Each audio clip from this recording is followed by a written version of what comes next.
So hello guys, welcome back to your YouTube channel your engineering friend.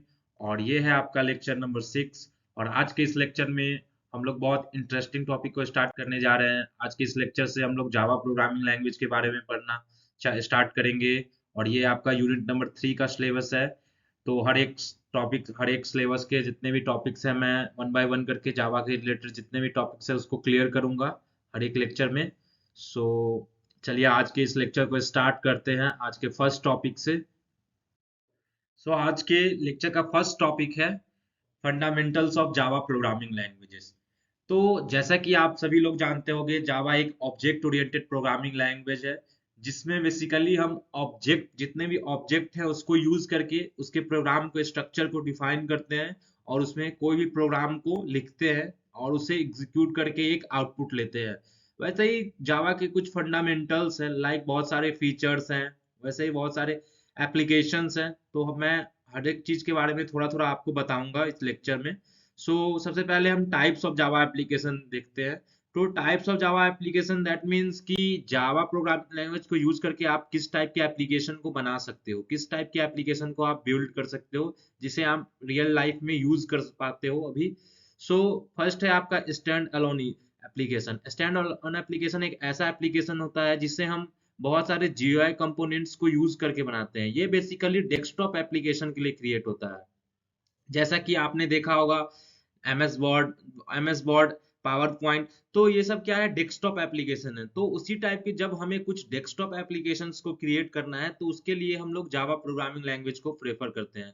वैसे ही जब enterprise application, जब हमें कुछ ऐसा एप्लीकेशन को क्रिएट करना है जो कि इंटरप्राइज रिलेटेड हो, तो उसके लिए भी हम लोग जावा प्रोग्रामिंग लैंग्वेज को यूज करते हैं। Then next, web application. जब हमें किसी वेबसाइट रिलेटेड एप्लीकेशन, जब वेबसाइट डिजाइनिंग या वेबसाइट रिलेटेड किसी भी एप्लीकेशन को क्रिएट करना है तो उसके लिए हमें जावा प्रोग्रामिंग लैंग्वेज की जरूरत पड़ती है। देन नेक्स्ट है आपका मोबाइल एप्लीकेशंस। अगर हमें किसी टाइप का एंड्रॉयड एप्स बनाना है तो उसमें भी जावा प्रोग्रामिंग यूज होती है। तो जैसे कि मैंने आपको टाइप्स बताया है एप्लीकेशंस का, जावा एप्लीकेशंस का, तो इससे क्या हमें मालूम चल रहा है कि जितने भी करंट मार्केट में जितने भी एप्लीकेशन हम लोग यूज कर रहे हैं अभी, हर एक एप्लीकेशन में जावा प्रोग्रामिंग लैंग्वेज का यूज है। तो इसीलिए जावा प्रोग्रामिंग लैंग्वेज वर्ल्ड वाइड इतना फेमस है क्योंकि इसे हम बहुत जगह यूज कर सकते हैं। जावा प्रोग्रामिंग लैंग्वेज बेसिकली 1995 में डेवलप हुआ था, जिसे जेम्स गोसलिन ने डेवलप किया था। और जब इसे डेवलप किया था उसमें उस टाइम सन माइक्रो सिस्टम ने इसे डेवलप किया था अपने साथ कोलैबोरेट करके। उसके बाद 2010 के बाद ये ओरेकल फाउंडेशन ने इसे खरीद लिया और अभी भी ओरेकल के पास इसका जो भी अथॉरिटी है वो ओरेकल के पास है। जावा प्रोग्रामिंग लैंग्वेज में जब भी हम कोई एप्लीकेशन, जब भी कोई प्रोग्रामिंग लैंग्वेज लिखते हैं, जब भी कोई कोड लिखते हैं, उसके लिए हमें बहुत सारे टूल्स की जरूरत होती है। Like JDK, Java development kit, like JVM एक जावा वर्चुअल मशीन होता है जिसके अंदर हमारा जावा का प्रोग्राम एग्जीक्यूट होता है। वैसे ही जावा के बहुत सारे फंडामेंटल्स हैं कि जावा के प्रोग्रामिंग लैंग्वेज के बारे में जो आपको क्लियर कर दे। तो उसके लिए मैंने आपके नोट्स में सब कुछ को वन बाय वन प्रेफर किया है जिससे कि आप आसानी से जावा के जितने भी फंडामेंटल्स हो उसको समझ सकते हो। तो सबसे पहले मैं कुछ फीचर्स डिस्कस करना चाहूंगा यहाँ जावा प्रोग्रामिंग लैंग्वेज के। तो आज का फर्स्ट फीचर है सिंपल। जावा एक बहुत सिंपल प्रोग्रामिंग लैंग्वेज है। अगर आप कोई भी प्रोग्रामिंग लैंग्वेज का कोई भी नॉलेज नहीं है आपके पास तो भी आप आसानी से जावा प्रोग्रामिंग लैंग्वेज को सीख सकते हो, क्योंकि इसका जो सिंटेक्स है, जो कीवर्ड्स इसमें यूज हो रहा है, वो हमारे रियल लाइफ के जितने भी वर्ड्स हैं उससे बहुत सिमिलर हैं। और जो स्ट्रक्चर हम लोग यूज करते हैं वो स्ट्रक्चर आप आसानी से समझ सकते हो। तो इन्हीं सब कारणों की वजह से जावा को एक सिंपल और easy to learn programming language का फीचर्स को इंक्लूड करने के लिए हुआ है। देन नेक्स्ट है आपका ऑब्जेक्ट ओरिएंटेड। जावा क्या है, एक ऑब्जेक्ट ओरिएंटेड प्रोग्रामिंग लैंग्वेज है। दैट मींस कि इसमें जितने भी हम लोग प्रोग्राम्स क्रिएट करेंगे, जितने भी कोड हम लोग क्रिएट करेंगे, वो सब ऑब्जेक्ट पे बेस्ड होगा। ऑब्जेक्ट बेसिकली क्या होता है, ऑब्जेक्ट बेसिकली एक ऐसी एंटिटी होती है जिसके हेल्प से जो भी हम क्लास, कोई भी क्लास डिक्लेयर करें अपने प्रोग्राम में। क्लास क्या होता है, क्लास बेसिकली यूज होता है हमारे प्रोग्राम में numbers of data members, number of methods को कलेक्ट करने के लिए, ग्रुप में बनाने के लिए। तो उसके लिए हम लोग क्लास क्रिएट करते हैं। जब हमें इस क्लास के अंदर के मेथड्स को, इसके अंदर के मेंबर फंक्शंस को, या इसके अंदर के वेरिएबल्स को, आप कुछ भी बोल सकते हो, जब इन्हें एक्सेस किया करने की जरूरत होती है, तो उसके लिए हम एक उस क्लास का ऑब्जेक्ट क्रिएट करते हैं। दैट मीन्स कि उसका एक रेफरेंस क्रिएट करते हैं, जिसकी हेल्प से हम उस क्लास के अंदर के जितने भी एलिमेंट है उसको आसानी से एक्सेस कर सकते हैं। तो वही फीचर आपको ऑब्जेक्ट ओरिएंटेड फीचर में मिलेगी जावा के। और बहुत सारे ऑब्जेक्ट ओरिएंटेड प्रोग्रामिंग के फीचर्स हैं, लाइक इनकैप्सुलेशन, अब्स्ट्रैक्शन, इंटरफेस। तो हर एक फीचर्स को हम लोग बाद में वन बाय वन करके देखेंगे, जिससे कि हमारे जितने भी ऑब्जेक्ट रिलेटेड ओरिएंटेड रिलेटेड जितने भी कॉन्सेप्ट है वो आसानी से क्लियर हो जाए। देन नेक्स्ट है आपका रोबस्ट। जावा रोबस्ट प्रोग्रामिंग लैंग्वेज क्यों है? क्योंकि जो भी आप अगर किसी आपने कोई कोड बिल्ड किया, आपने कोई कोड लिखा है जावा प्रोग्रामिंग लैंग्वेज को यूज करके, देन उसमें जो भी एरर होगा, जो भी एक्सेप्शन होगा, वो हमें रन टाइम में मिल जाएगी, कंपाइल टाइम में मिल जाएगी। कंपाइल टाइम दैट मीन्स कि at the time of compilation, जब हमने कोड लिख दिया और वो कोड वन बाय वन करके चेक हो रही है, तो उसमें जो भी एरर हो गए हमें कंपाइल टाइम पे मिल सकते हैं। मान लो कि आपके कोड में कोई एरर नहीं है, बट आपके लॉजिक में कुछ एरर है, तो अगर उस टाइप का एरर अकर हो प्रोग्राम में, तो वो हमें रन टाइम में एरर अकर होगी। तो वैसे ही यही फीचर्स जावा को एक रोबस्ट प्रोग्रामिंग लैंग्वेज बनाता है, क्योंकि इसमें हम लोग किसी भी टाइप के एरर्स को इजीली आइडेंटिफाई कर सकते हैं और उसे मैनिपुलेट करके अपना एक्सपेक्टेड आउटपुट अचीव कर सकते हैं। Then next, secure.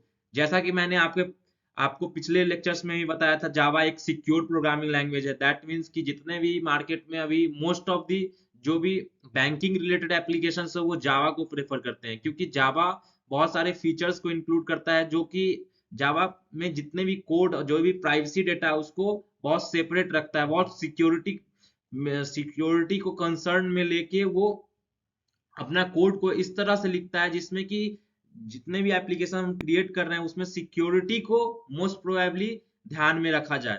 तो उसके लिए हम लोग जावा प्रोग्रामिंग लैंग्वेज की प्रीफर करते हैं।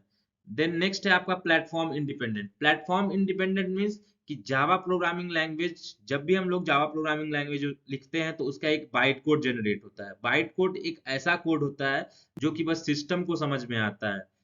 तो जब भी बाइट कोड कन्वर्ट होता है, तो वो बाइट कोड जो हमें हमारे प्रोग्राम जो हमने लिखा है उसके बाद जो बाइट कोड जनरेट होगा, उस बाइट कोड को हम किसी भी different different types of operating system के अंदर लिख के या उसमें डाल के आसानी से एग्जीक्यूट करके हम लोग सेम जावा प्रोग्राम को मल्टीपल ऑपरेटिंग सिस्टम पे एग्जीक्यूट कर सकते हैं और अपना एक आउटपुट ले सकते हैं। बाइट कोड बेसिकली एक ऐसा कोड होता है जो हमें समझ में नहीं आएगा, बट वो कोड का मीनिंग हमारे सिस्टम को आसानी से समझ में आता है। तो इसीलिए क्या करते हैं, जो नॉर्मल लैंग्वेज है उसे कन्वर्ट करके बाइट कोड में मशीन कन्वर्ट कर देता है, जिससे जेवीएम को फिर दे दिया जाता है। जेवीएम आसानी से उसे समझ के एग्जीक्यूट करके आपको एक रिस्पेक्टिव आउटपुट दे देता है। तो यही था जावा प्रोग्रामिंग के फंडामेंटल्स हैं कुछ और इसके रिलेटेड आपको और डीप में और कॉन्सेप्ट को अच्छे से समझना है तो उसके लिए आप नोट्स प्रेफर कर सकते हो, जो कि हमारे चैनल के डिस्क्रिप्शन लिंक में एक लिंक है, जहाँ पे एक व्हाट्सएप ग्रुप है। वहां पे आप जाके व्हाट्सएप ग्रुप को ज्वाइन करके वहां से जितने भी नोट्स हैं उसको डाउनलोड कर सकते हो। तो चलिए नेक्स्ट टॉपिक पे चलते हैं। सो आपका नेक्स्ट टॉपिक है एरेज। तो एरेज के बारे में हमने पहले भी डिस्कस किया था इस लेक्चर्स में, जब हमने स्टार्टिंग में कुछ लेक्चर्स देखे थे जिसमें हमने एरे के कॉन्सेप्ट को अच्छे से देखा था। बट जावा में एरे किस तरह से यूज होता है वो भी मैं बता देना चाहता हूँ। नॉर्मल एरे की जैसे कि हर एक प्रोग्रामिंग लैंग्वेज में एरे का जो कॉन्सेप्ट है वही सिमिलर कॉन्सेप्ट जावा प्रोग्रामिंग लैंग्वेज में ही है। तो यहाँ पे जैसा कि आपको स्क्रीन पे एक फिगर दिख रहा होगा, इस इमेज में आपको कुछ डेटा दिख रहे होंगे, कुछ इंडाइसेस दिख रहे होंगे, लेंथ दिख रहे होंगे, फर्स्ट इंडेक्स, लास्ट इंडेक्स। तो एरे बेसिकली क्या होता है? एरे को हम यूज करते हैं जब हमने similar collections of similar types of element को स्टोर करना हो मेमोरी में। दैट मीन्स कि ऐसा प्रोग्राम जिसमें हमें ऐसे कुछ फीचर्स को इंक्लूड करना है, लाइक ऐसे डेटा को यूज करना है जो कि सिमिलर हो, और डेटा एक डेटा ना हो, मल्टीपल डेटा हो जो कि एक ही टाइप के हो। लाइक अगर कार का नेम है तो मल्टीपल कार का name, like Tata, Alto, then WagonR. तो ऐसे करके बहुत सारे कार का नेम। दैट मीन्स कि जितने भी कार के नेम है वो सब सिमिलर है, जिसका डेटा टाइप एक दूसरे से सिमिलर है। तो ऐसे डेटा जो कि एक पूरे सिमिलर हो, तो उस टाइप के डेटा को मल्टीपल डेटा को स्टोर करने के लिए हम लोग एरे के कॉन्सेप्ट को यूज करते हैं। तो एरे को बेसिकली दो डिवाइड में बांटा गया है, दो पार्ट्स में बांटा गया है। फर्स्ट है अपना one dimensional array, then second है मल्टी डायमेंशनल एरे। जब हमें कोई भी डेटा मेमोरी में स्ट्रेट मैनर में एज अ रो फॉर्मेट में जब स्टोर करना हो, तो उसके लिए हम लोग वन डायमेंशनल एरे का यूज करते हैं। देन अगर हमें more than one row, like अगर हमें एक से ज्यादा रोज में और एक से ज्यादा कॉलम्स, लाइक रोज में भी डेटा को इंसर्ट करना है और कॉलम में भी डेटा को इंसर्ट करना है, तो उसके लिए हम लोग मल्टी डायमेंशनल एरे का यूज करते हैं, जिसमें कि एक से ज्यादा डायमेंशंस में हम लोग डेटा को अपने मेमोरी में स्टोर कर सकते हैं। जैसा कि आपको यहाँ पे दिख रहा होगा फिगर में, यहाँ पे जो भी डेटा हमारे मेमोरी में स्टोर होता है, वहाँ हर एक डेटा स्टार्टिंग पोजीशन उसका 0th इंडेक्स से होता है। दैट मीन्स कि अगर एरे का पहला एलिमेंट हमें मेमोरी में स्टोर करना है, तो वो स्टार्ट कहाँ से होगा? 0th एलिमेंट से। लाइक 0 एलिमेंट पे हमारा 40 जो कि फर्स्ट डेटा है, देन 1th एलिमेंट पे हमारा 55 जाएगा, देन 2 एलिमेंट पे 63, वैसे ही करके 1 बाय 1 करके हमारे जितने भी डेटा हैं हमारे मेमोरी में स्टोर होते चले जाएंगे। अगर सपोज आपने एक एरे क्रिएट किया है, एरे ऑफ 10, दैट मीन्स कि जो एरे आपका 10 क्रिएट हुआ है उसका साइज टोटल कितने होने वाले हैं, उसका इंडेक्स कितने होने वाले हैं? n-1, दैट मीन्स कि 9, बिकॉज कि एरे यहाँ पे 0th इंडेक्स से स्टार्ट हो रहा है। और एक बात और बताना चाहूंगा कि जब भी एरे के एलिमेंट को हमें एक्सेस करना है, तो डायरेक्टली हम उसके इंडेक्स पोजीशन को यूज करके उसके अंदर के एलिमेंट को एक्सेस कर सकते हैं। लाइक हमें अगर 68 चाहिए, तो हम एरे ऑफ 5 सिंटेक्स यूज करके हमें उसके अंदर के जो 89 वैल्यू 68 वैल्यू है उसको आसानी से एक्सेस कर सकते हैं। तो एरे में जितने भी एलिमेंट एक्सेस करते हैं हम उसे उसके इंडेक्स पोजीशन से एक्सेस कर सकते हैं।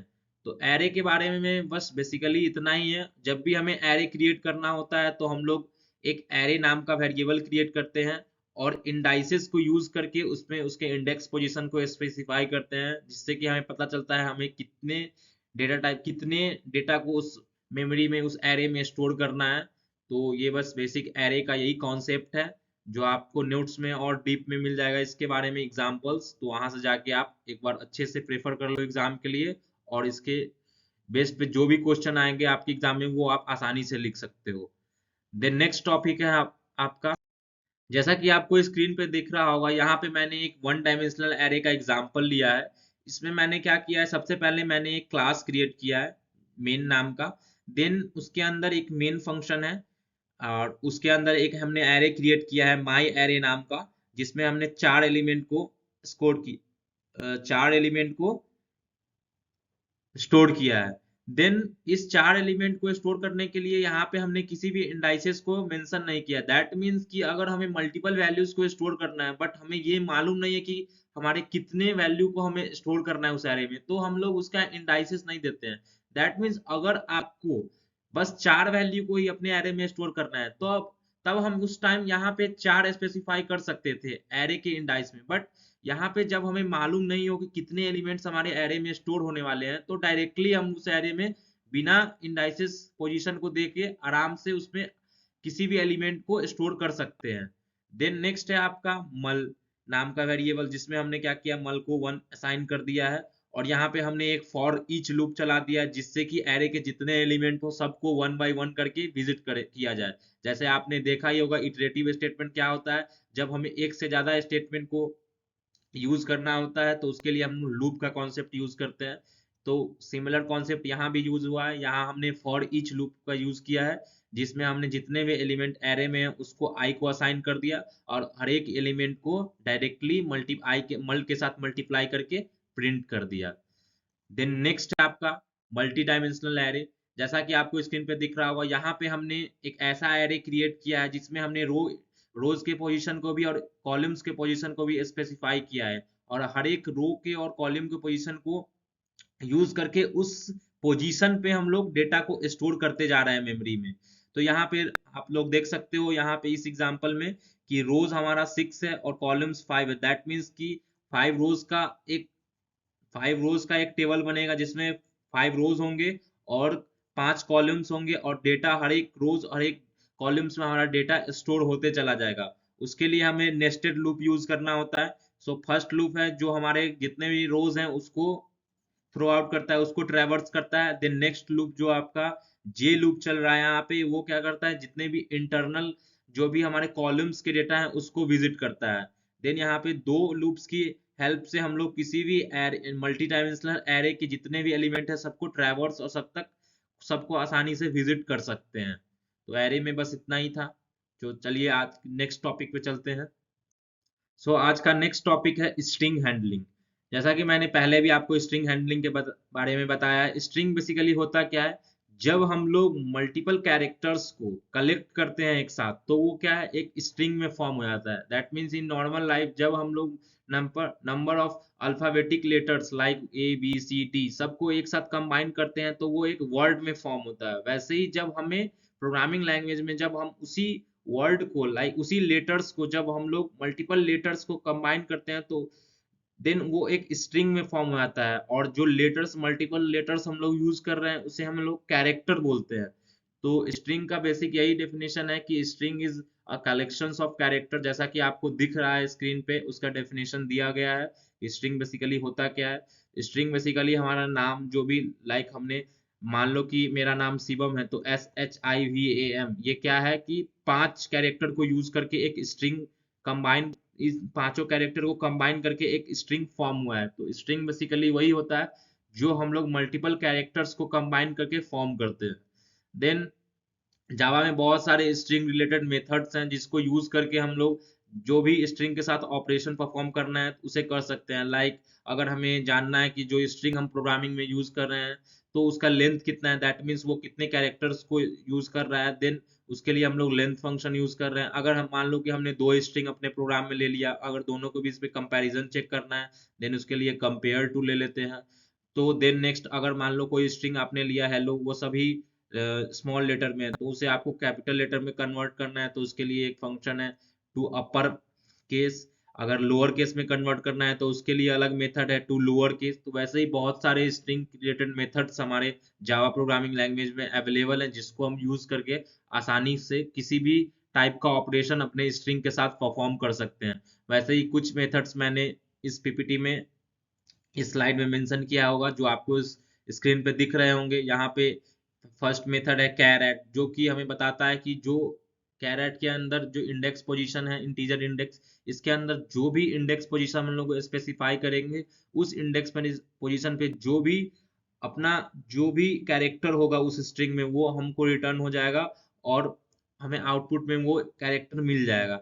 नेक्स्ट है कंपेयर टू। जैसे मैंने बताया कि अगर 2 स्ट्रिंग के बीच में कंपैरिजन करना है देन हम लोग कंपेयर टू का मेथड को यूज करेंगे। देन कॉनकैट बेसिकली होता है यूज जब हम लोग एक से ज्यादा स्ट्रिंग को कंबाइन करना चाहते हैं तो उसके लिए हम लोग एक फर्स्ट स्ट्रिंग क्रिएट करेंगे देन सेकेंड स्ट्रिंग क्रिएट करेंगे और फर्स्ट स्ट्रिंग के साथ कॉनकैट मेथड को यूज करके सेकेंड स्ट्रिंग को मेंशन करके उसको आसानी से कंबाइन कर सकते हैं। कॉनकैट करने के लिए जावा में एक और प्लस नाम के ऑपरेटर का यूज करके हम लोग प्लस ऑपरेटर को आसानी से यूज करके 2 स्ट्रिंग को कंबाइन कर सकते हैं। और एक और इम्पोर्टेंट बात बताना चाहूंगा जावा प्रोग्रामिंग लैंग्वेज में स्ट्रिंग रिलेटेड की स्ट्रिंग जावा में इम्यूटेबल होता है। दैट मीन्स कि एक बार आपने कुछ स्ट्रिंग में एक डेटा डिफाइन कर दिया, यहाँ पे मैंने स्ट्रिंग S1 है तो मैंने इसमें हेलो डिफाइन किया, तो अगर आप फिर से कोई दूसरा स्ट्रिंग लेके हेलो को ही मेंशन करोगे इस स्ट्रिंग के अंदर देन आपको जो स्ट्रिंग है एक ही मेमोरी लोकेशन पे जाके स्टोर हो जाएंगे। दैट मीन्स क्या कि जो भी जावा प्रोग्रामिंग लैंग्वेज में जो भी स्ट्रिंग होता है अगर हमने एक बार उसे स्पेसिफाई कर दिया तो हम लोग उसे चेंज नहीं कर पाते हैं। यही फीचर इस जावा में स्ट्रिंग को इम्यूटेबल बनाता है जो कि आपके बहुत सारे प्रोग्रामिंग लैंग्वेजेस के में आपको नहीं मिलेंगे, बट जावा में ये फीचर है जहाँ पे हमारा स्ट्रिंग इम्यूटेबल होता है।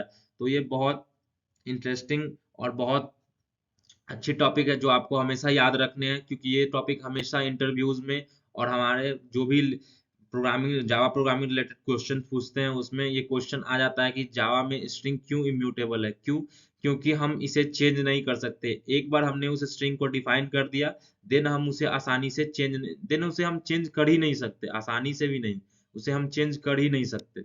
देन नेक्स्ट टॉपिक है आज का।